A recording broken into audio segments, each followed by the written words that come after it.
Saudações investidores. Bitcoin agora cotada a 54.300 dólares. Bitcoin que tem correção. E a grande dúvida agora é, onde temos oportunidades de compra? Quero abordar esse tema no vídeo de hoje, além de falar um pouco sobre o movimento e a atuação das grandes instituições no mercado. Bem-vindos a Investidor Moderno.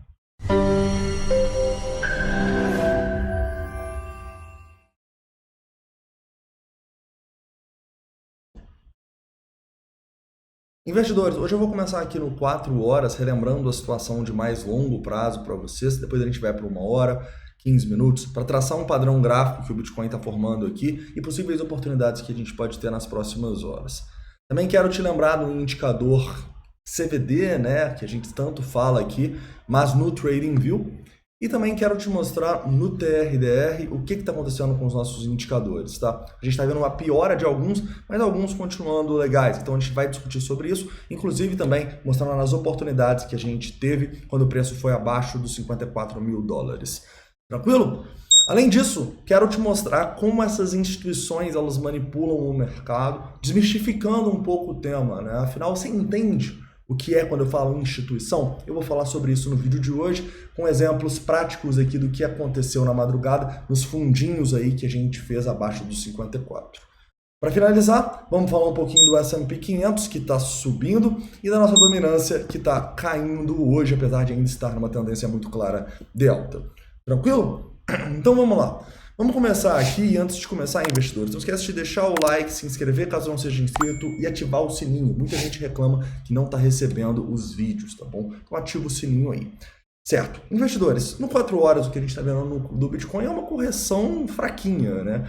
Nem é uma correção tão significativa, afinal a gente ainda está muito distante de qualquer região grande de Fibonacci, né? A primeira região no 4 horas aqui, onde nós estamos de olho para compra no Bitcoin, era a região próximo aos 50 mil dólares, tá? Antes disso, a gente pode sim especular, pode sim tentar fazer operações, mas aí você precisa ser um trader experiente, né? Você tem que fazer compras, colocar stops. Isso, obviamente, falando de uma perspectiva do meu trade system e do trade system que eu e a equipe da Belo Trade desenvolvemos juntos e trabalhamos todos os dias, tá? A gente sempre busca pontos onde a gente tem boa relação risco-retorno. No longo prazo aqui, comprar no 55, comprar agora no 53.800, não tem uma relação risco-retorno tão vantajosa e tão atrativa para a gente. Então a gente sempre fala, né? Não pense muito no preço, pense muito mais na oportunidade, tá bom? Desculpem estar batendo um tanto de alerta aqui, é porque quando o mercado ele realmente cai igual está fazendo agora, a gente coloca vários alertas de suporte, por exemplo. Então começa a bater esses alertas para a gente ver se tem trade ou não. Inclusive tem um trader ao vivo agora analisando justamente isso dentro da Belo Trade, correto? Mas não reparem aqui que se o Bitcoin continuar caindo, vai bater alerta até falar chega. Tranquilo? Mas vamos lá. Então no 4 horas aqui, além dessa constatação que a gente está numa região ainda não uma região não tão atrativa pelo lado do Fibonacci, a gente também pode ver outro ponto que me deixa não preocupado, mas acende um alerta aqui para mim. Ele é o nosso indicador aqui, o cumulativo volume delta de todo o mercado, né? Vocês conhecem muito o CVD das sardinhas. Esse aqui no TradingView é o CVD de todo o mercado, seja sardinha, instituição, mas mostra pra gente onde as pessoas estão muito compradas ou muito vendidas. E nesse momento aqui a gente está quase na máxima de pessoas compradas em bastante tempo, tá bom? Quase na máxima assim do ano, tá? A gente não via tantas pessoas compradas assim. Teve um momento que a gente ficou mais do que isso, que foi no dia que quando a gente começou a alta, estava ali nos 48 mil dólares, mas nesse momento a gente começa a ver novamente muitas pessoas compradas. Isso sem dúvidas é um sinal de risco, tá? Porque se todo mundo compra, as instituições podem mandar o mercado para o outro lado justamente para prejudicar essas pessoas que acabam comprando no pior local possível, tá bom? Então isso é um sinal de risco. É um sinal de topo? Não. Como a gente pode ver aqui, né, quando a gente foi na máxima ali, estava nos 48 mil dólares, o preço continuou subindo, foi até os 53. Mas eventualmente, né, aqui era uma distribuição e o preço assumiu uma tendência de baixa aí que durou por algumas semanas. Beleza? Então, lembre-se, esse indicador aqui ele é para ser interpretado como se fosse um Fear and Greed Index, né? É um indicador que ele mostra ganância, ele mostra onde as pessoas estão comprando demais ou vendendo demais, E basicamente ele não vai mostrar o topo, ele vai mostrar somente risco. Algo muito semelhante ao que a gente tem no Fear and Greed Index, né? Que está aqui em extrema ganância depois de muito tempo, né? Fazia mês aí que a gente não via ele em extrema ganância. É sinal para vender tudo, desesperar não, mas é sinal de distribuição, é sinal para a gente colocar o dinheiro no bolso, como eu sempre falo aqui com vocês. E não é para colocar tudo, é para você ter uma estratégia e entender o quanto você vai colocar de acordo com esse e outros indicadores que você criar na sua estratégia, beleza? Então isso aqui para mim foi um sinal para eu vender ontem. Outro fator importante que a gente pode destacar hoje são dois. Primeiro, S&P 500. S&P 500 pontuando 1,49%.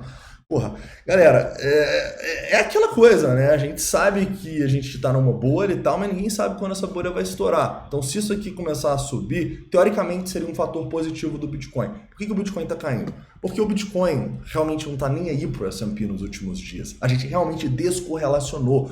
E é natural que o Bitcoin corrija tanta alta que ele teve, tá bom? Então, a gente não está tão correlacionado com o S&P agora, tá? Mas é natural que a gente volte a ter essa correlação. Ou seja, se o S&P continua a subir, nas próximas semanas o Bitcoin deve subir também. Se a gente começa uma correção, o fim do mundo, né? Não, tô brincando, mas se a gente começa uma correção feia, a gente pode ter o Bitcoin corrigindo também. Então lembra do risco S&P 500, a gente, na minha visão, vai estar num ponto decisivo aqui nos próximos dias para ver se a gente vai formar um topo aqui, não vai conseguir romper e vai vir uma queda feia, ou se a bolha vai continuar e aí é tudo to the moon, correto? Outro ponto importante que a gente pode destacar hoje é a dominância, né? A dominância aqui está caindo aí 2,63%. Primeiro ponto que a gente pode destacar que é algo natural, tá bom? A dominância, ela tipicamente não só sobe, não só cai, ela tem momentos que ela corrige, tá bom? Isso é natural, afinal mostra meio que a galera tá eufórica nas altcoins, aí a dominância cai, a galera começa a ficar com medo. É assim, até mesmo na dominância, nas altcoins, que a gente compara na paridade BTC, a gente tem esse efeito dos mercados ficando muito esticados, corrigindo, isso é natural, tá bom? Mas, se a gente tá num ponto com o Bitcoin corrigindo aí nas últimas horas e a dominância caindo, o que isso me diz? Isso me diz que as pessoas estão indo para as altcoins. Pô, mas o Bitcoin tá caindo, por que as pessoas estão indo para as altcoins? Então isso é um sinal de risco, tá? Isso é um fator que me leva a acreditar que talvez a gente corrija mais. Tá? É claro que esse é um dos indicadores. Se você não entendeu o que eu falei aqui da dominância, ontem eu fiz um resumo completo te explicando no vídeo de ontem à noite por que a dominância é tão importante, por que ela mostra medo e ganância no mercado. Vai lá no vídeo de ontem, tranquilo? Mas isso aqui então é um sinal ruim. E de novo eu tenho que ressaltar, né? Não é um sinal do fim dos tempos, não é um sinal do fim do mundo, mas é um sinal que as pessoas estão muito otimistas. E normalmente o otimismo não acaba bem. Beleza, então voltando aqui, né, indo para um price action um pouco mais detalhado, eu quero começar aqui já acho que no 15 minutos, tá bom? Acho que no 15 minutos a gente tem possíveis oportunidades aqui, vamos lá. No 15 minutos eu traçaria esta linha de tendência aqui e veria aqui um rompimento dela, dita para a gente uma continuação do movimento. Aqui a gente tem uma bullish falling wedge ou uma bandeira, não importa. O que importa é o preço conseguir romper para cima aqui. Repare que a gente já tem um alerta nos 55 mil dólares. O preço acima dos 55 mil dólares, você tem uma boa relação risco-retorno para fazer esse trade, né? E sim, a gente ainda vai ter essa preocupação aqui desses volumes de topo, mas por que é o bom, né, de um padrão gráfico? É que a gente nunca opera logo depois, né? Tipo assim, num breakout, tem muito volume nesse topo, eu vou comprar aqui. Não vou, porque tem muita gente presa, como a gente falou nos vídeos aí dos últimos dias. Mas depois a gente forma um padrão gráfico, o que acontece? As pessoas começam a comprar e vender e elas começam a ficar presas em outros locais também. Então, se a gente rompe um padrão gráfico para cima, repara que muita gente vai ficar presa nessa região. Então, o VPVR vai dar para a gente uma boa relação risco-retorno para fazer um trade a favor da tendência sempre, beleza? Então, é por isso que a gente não opera quando tem muito volume no topo, quando está próximo a ele, mas quando forma um padrão gráfico, abre um leque de possibilidades para a gente operar a favor do rompimento desse padrão gráfico, né? Afinal, padrões gráficos também é outra coisa que dá muito certo, super simples, mas que dá certo sim, falando estatisticamente, beleza? Então atenção ao rompimento do 55 pode ser uma boa. Pô, mas se eu comprar no 55 vai ser muito caro, o que eu posso fazer? Cara, você pode comprar nas retrações à medida que você vê liquidação, beleza? Vocês sabem que para mim uma retração mais significativa seria nos 50 mil dólares, mas aí seria uma compra de longo prazo. Uma retração que eu estou olhando com mais carinho é próximo aos 52 mil dólares, antigos topos importantes aqui, inclusive o ponto de controle desse nosso range aqui, como vocês podem ver. Então, abaixo desses 52 mil dólares, pode ser uma boa oportunidade de compra numa hora. Olha a médiazinha aqui já acima dos 52. Tranquilo? Então, seria uma compra numa hora, um day trade, talvez até um swing trade, sim. Tranquilo? Outro ponto que você pode fazer, obviamente, é especular o curto prazo, né? E parte do vídeo de hoje vai ser falando um pouquinho sobre essa potencial especulação. Mas antes, vamos atualizar os indicadores de sentimento e para finalizar a gente vai falar um pouco dessas instituições, tá? O que elas estão fazendo, como que elas manipulam esse mercado, um pouco mais teórico aí, mas vamos pegar na prática também. Então, beleza. Primeiramente, vamos falar dos nossos indicadores de sentimento. O primeiro indicador que eu destaco aqui são os long short ratios, tá? A gente pode ver que o nosso long short ratio está subindo, isso não é um bom sinal, né? Sempre quando o preço está caindo, o long short ratio está subindo, mostra que as pessoas estão entrando e é uma boa probabilidade do preço continuar caindo para estopar e liquidar elas, né? Mas a gente em 1.05 aqui, ó, a pior coisa do mundo, é para vender o Bitcoin? Não. Por quê? Porque basicamente o que a gente tem aqui é um long short ratio muito baixo, levando em consideração realmente a história do Bitcoin, né? Mas quando ele sobe, o que acontece? As baleias fazem esses movimentos aqui de dump, igual a gente teve agora até os 53.300, justamente para estopar e liquidar essas pessoas, justamente para a galera desesperar e vender no fundo, beleza? Então você sempre vai ver isso. Se o long short ratio está subindo com o preço caindo, espera um movimento forte de baixa pelo menos, porque provavelmente vai ter, tá? Antes do preço voltar a subir, igual já está dando uma recuperada legal aqui. Tranquilo? Então, basicamente, esse indicador não está muito legal, mas não denota muito risco. O CVD, para mim, está legal, né? Apesar dele estar simplesmente seguindo aqui o padrão, né? Ou seja, o preço está caindo e o CVD está caindo também, o que é o normal, né? Ele não está subindo, então está neutro, digamos assim, né? Não tem divergência, está neutro o CVD. Um indicador que está legal é o das instituições. As instituições estão comprando, beleza? A gente saiu aqui de 1.12 para 1.17 nesse momento. Então, basicamente, até tanto instituição quanto sardinha está comprando, né? Um pouco complicado aqui, mas numa interpretação geral, eu diria que o sentimento do Bitcoin continua legal, tá? E se você quiser realmente pensar nessas especulações de curto prazo, eu olharia sim para fazê-las, tá? Quando a gente liquida muito, mas para distribuir rapidamente, né? Ou seja, você pega essas grandes liquidações e grandes vendas no fundo, mas olha também para quando o preço subir e pegar a sua relação risco-retorno, você realizar. Tranquilo? Detalhe, quais oportunidades a gente pode ter tido aqui na madrugada?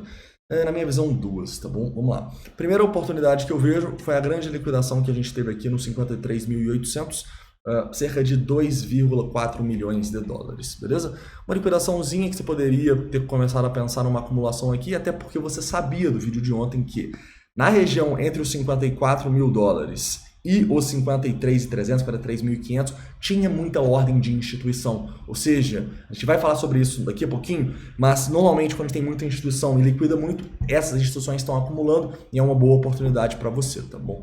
Mas aí onde você teria que vender, né? Caras, eu acho que como a gente está com um preço muito esticado, você tem que esperar justamente o preço ir para o outro lado e liquidar, né? Então, onde está a sua venda aqui muito claramente? Aqui. Né? Quando o preço vai lá, sobe e liquida quase 2 milhões de dólares na região dos 54.700. Ali era o momento de você sair fora, assumir lucros, ou dessa compra que você fez aqui no 53.800, ou deste fundo aqui. Por que esse fundo era uma oportunidade? Porque a gente já tinha liquidado muito e a gente teve vendas a mercado aqui de 180 milhões de dólares. É bastante, né? Então, se muita gente vende no fundo, é um sinal... Se muita gente vende no fundo numa tendência de alta, é sinal de que a gente pode ter no mínimo um pullback, é o que a gente teve aqui. Tranquilo? Nesse momento, o que a gente vê aqui? Os dois, né? A gente vê muita venda, aqui, mais de 200 milhões, e também muita liquidação. Então é natural que o preço faça esse pullback, beleza? Se você estivesse vendo esse vídeo aqui, infelizmente eu não consegui pegar, né, que estou gravando o vídeo para vocês, e tá nessa operação, o que você tem que fazer? Você tem que esperar ou uma liquidação forte aqui para cima, ou muitas instituições começarem a aparecer tentando vender aqui, né? Olha, repara que a gente vê no curto prazo isso já acontecendo. Tá vendo o nosso book ficando vermelho aqui? Isso mostra uma predominância da parte vendedora no curto prazo, tá? A gente já começa a ver isso aqui, né? Quando o preço acabou de cair, né? Mas quando ele estava um pouco mais acima, a gente já começava a ver isso. Ou seja, nesse momento, a gente tem aqui o preço brigando nesses 54 mil dólares e bastante briga também entre essas instituições. entre 133 milhões de dólares de compra e 142 de venda, tá? Mas detalhe importante, no 2,5% a gente já começa a ver bem mais instituição tentando acumular, tá bom? Então a gente está numa tendência saudável, tá? Mais instituição tentando acumular abaixo do que tentando distribuir acima. Isso é bom numa tendência de alta, beleza? Então, eu achei isso, tá? Você pode trabalhar esses scalps sim, igual a gente faz no dia a dia, mas se você quiser fazer uma compra por longo prazo, o ideal é que você foque também, não só nessas liquidações e tal, mas também na análise técnica, que te mostra bons pontos de relação risco-retorno. Tranquilo? Então vamos lá. Continuando aqui falando sobre a segunda parte desse vídeo, né? A segunda parte desse vídeo eu vou falar sobre instituições. E o primeiro ponto que eu tenho que fazer aqui é desmistificar quem são essas instituições. Porque quando eu falo instituição, muita gente deve pensar que eu estou falando do Michael Saylor com a MicroStrategy, que eu estou falando do Jack Dorsey, esse CEO do Twitter, ou do Elon Musk, CEO da Tesla. E basicamente, né, não são esses caras que eu estou falando. Porque esses caras são instituições que estão no mercado e que estão trabalhando longo prazo. Eles querem Bitcoin porque é bom para diversificar o caixa deles, porque eles acreditam na tecnologia como nós. Esses caras são sim caras muito bons, a maioria deles, né? Apesar de alguns problemas como o Elon Musk vem fazendo com o mercado. Não são esses caras que eu estou falando. Quando eu falo de instituição, são os caras que estão especulando no curto prazo, tá? São as baleias que estão colocando ordens, manipulando o mercado, são as baleias que liquidam as sardinhas, são esses caras, tá? E para esses caras não importa o longo prazo, não importa se o Bitcoin sobe ou cai, importa a liquidez, importa onde eles conseguem captar mais dinheiro, tá bom? E eles não tentam captar o dinheiro só das sardinhas, não, eles tentam captar o dinheiro do mercado como um todo, beleza? Por quê? Porque a gente está no mercado competitivo, então o seu oponente não é uma sardinha ou outra instituição. O seu oponente é quem está fazendo o contrário do que você está fazendo. Ou seja, se eu estou longando, quem está shortando o Bitcoin é meu oponente. E é exatamente assim que essas grandes instituições pensam, tá bom? Elas pensam que eu tenho que mandar o mercado para o lado que eu quero, mas eu tenho que tomar cuidado com esses meus oponentes. E aqui eu chego no ponto-chave dessa explicação. Essas instituições, uma das maneiras que elas mais manipulam o mercado é colocando ordens no book, ou seja, colocando justamente essas ordens que eu estava falando com vocês, que deram a oportunidade de compra aí para quem estava operando de manhãzinha cedo. Quando elas colocam essas ordens, elas estão mostrando para os oponentes delas que, opa, eu tô aqui, cara. Você vai tentar me romper? Então tenta. Pode até ser um blefe isso aqui, mas para outra instituição, faz sentido ela vir aqui e romper esse cara? Só se ela realmente tiver força para mandar o mercado muito mais para baixo. Por quê? Porque se ela vem aqui, manda o mercado para cá e começa a vender para esse cara, o que ela está fazendo? Ela está dando liquidez para a instituição oposta da dela. Então o mercado é lindo por causa disso, porque é sempre uma oferta e demanda e esse jogo de blefe, de manipulação entre grandes players. Porque a galera acha que as baleias sempre ganham, mas não, elas perdem também. Elas também aplicam aqui o que a gente sempre fala, uma relação risco-retorno, de uma estratégia que a gente pode mensurar e fazer várias vezes, tá bom? Tem liquidações gigantescas de instituições todo dia acontecendo, mas elas ganham mais do que perdem. Pelo menos se elas tiverem uma estratégia que é ligada ao sentimento, né? Mas aí, basicamente, então, se esse cara vem aqui e começa a vender para o oponente dele, ele pode dar liquidez para o cara. E ele pode fazer esse cara jogar contra ele depois. Então, para as instituições, tudo se encaixa muito bem. Porque as sardinhas normalmente estão vendendo e comprando no pior local possível, dando liquidez para elas. E os oponentes delas estão trabalhando da mesma maneira. Então, por que eu vou, um cara grande, uma instituição grande, vou brigar com outra instituição gigante se eu já tenho a liquidez das sardinhas? Então, eu vejo muito isso acontecendo, sabe? As instituições se posicionando no mesmo lugar, entrando e saindo nos mesmos lugares, e depois fazendo pressão no mercado para ir nesses mesmos lugares, tá? Muito porque elas têm essa visão da análise de sentimento, e a análise de sentimento, ao ser bem interpretada, elas costumam operar da mesma maneira, correto? Então, sempre pensa, se eu tenho muita ordem aqui, as instituições vão ter medo dessas ordens, elas vão ter medo de dar liquidez para o oponente dela, e é por isso que muitas vezes o preço para nessas ordens, né? Ou então vai lá, liquida essas ordens, pega o dinheiro dessas ordens e depois já sobe. Por quê? Porque a baleia acumulou e agora ela faz pressão para o mercado subir. Deu para sacar? Espero que sim. Nós vamos falar muito mais aí sobre instituições, né, ao longo das próximas semanas, antes do lançamento da 7ª turma do Zero a Trader e da 2ª turma do Centro Mentor Expert. Lembro para vocês que o lançamento vai ser em novembro, tá bom? E todas as novidades eu coloco aqui para vocês. Beleza? Então é isso, investidores. Espero que vocês tenham gostado do vídeo. Não esquece de deixar o like, se inscrever caso não seja inscrito. E se ficou alguma dúvida sobre essa dinâmica do mercado entre instituições, deixa aqui nos comentários. Então é isso. Te vejo hoje antes das 9 horas em mais um vídeo de atualização. Para fazer um resumo final aqui, eu vejo que é possível sim a gente continuar especulando nesse curto prazo, igual quem especulou aqui hoje de manhã pode ter conseguido ter um lucro legal quando o preço liquidou lá em cima, mas você precisa entender essa dinâmica do sentimento e colocar stops, tá bom? Já que o preço continua esticado e as oportunidades que a gente tem aqui para mim no longo prazo são duas. Ou abaixo dos 52, trade numa hora, seria um day trade ali, ou abaixo dos 50, trade no 4 horas, swing trade, beleza? Claro que a gente vai atualizando isso à medida do price action e dos dias, beleza? Então é isso, um forte abraço e até hoje à noite.